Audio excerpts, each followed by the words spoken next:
ആറളം പഞ്ചായത്തിൽ ഈ മാസം മാത്രം 30 പേർക്ക് മഞ്ഞപ്പിത്തം റിപ്പോർട്ട് ചെയ്യുകയും ഒരാൾ മരണപ്പെടുകയും ചെയ്ത പശ്ചാത്തലത്തിൽ പൊതുജനങ്ങൾ ജാഗ്രത പാലിക്കണമെന്ന് medical officer doctor Jaimy Thomas, health inspector Joshy Philip എന്നിവർ അഭ്യർത്ഥിച്ചു. നമുക്കറിയാം, ഇപ്പോൾ നമ്മുടെ പഞ്ചായത്തിൽ വൈറൽ ഹെപ്പറ്റൈറ്റിസ് എ കള്ളിനെ ബാധിക്കുന്ന മഞ്ഞപ്പിത്തം ഹെപ്പറ്റൈറ്റിസ് എ എന്ന വൈറസ് കാരണം ഉണ്ടാകുന്ന മഞ്ഞപ്പിത്തം ഇപ്പോൾ കൂടുതലായിട്ട് കണ്ടുവരുന്നുണ്ട്.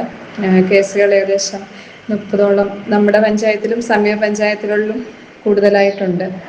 ഇത് മഞ്ഞപ്പിത്തം എന്ന് പറയുന്നത് നമുക്കറിയാം, നമ്മുടെ വൈറസ് കലർന്ന മലിനമായ വെള്ളത്തിൽ കൂടിയോ ഭക്ഷണത്തിൽ കൂടിയോ നമ്മുടെ ഉള്ളിലെത്തുകയും നമ്മുടെ രോഗിയുടെ മലത്തിലൂടെ പുറത്തു പോവുകയും ചെയ്യുന്നതാണ്. അങ്ങനെ അത് മലത്തിൽ നിന്നുള്ള ഈ വൈറസ് മറ്റു കുടിവെള്ള സ്രോതസ്സുകളിലോ അതുപോലെ ഈച്ച വന്നിരുന്ന് അങ്ങനെ ഭക്ഷണമായിട്ടൊക്കെ സമ്പർക്കം വരുമോ അങ്ങനെ ചെയ്യുമ്പോഴാണ് രോഗിയിൽ നിന്നും മറ്റൊരാളിലേക്ക് പകരുന്നത്. അപ്പോൾ ഇതിൻ്റെ പ്രധാനമായിട്ടും കാണുന്ന ലക്ഷണങ്ങൾ ശരീരവേദന, പനി, ഓക്കാനം, വിശപ്പില്ലായ്മ, വയറുവേദന, കൂടുതലായ ക്ഷീണം ഇവയൊക്കെയാണ്. പിന്നെ കണ്ണിനും മൂത്രത്തിനുമൊക്കെ മഞ്ഞ നിറം പ്രത്യക്ഷപ്പെട്ടു തുടങ്ങും. അപ്പോൾ നമ്മൾ ശ്രദ്ധിച്ചാൽ നമുക്ക് പ്രിവെൻറ്റ് ചെയ്യാൻ വരാതിരിക്കാൻ പറ്റുന്ന ഒരു അസുഖമാണ്.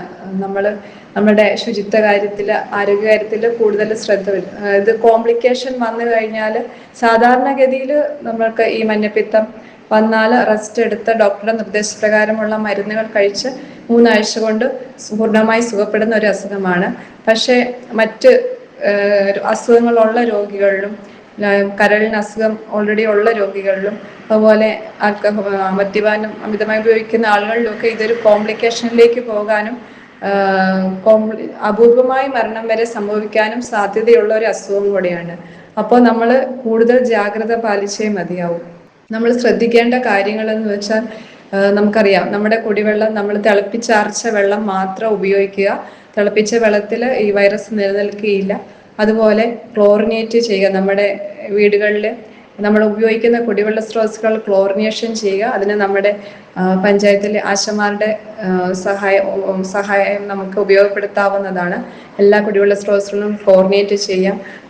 വെള്ളം, ഭക്ഷണ സാധനങ്ങൾ നമ്മൾ വൃത്തിഹീനമായ അന്തരീക്ഷത്തിലുള്ള ഭക്ഷണ സാധനങ്ങൾ ഉപയോഗിക്കാൻ പാടില്ല.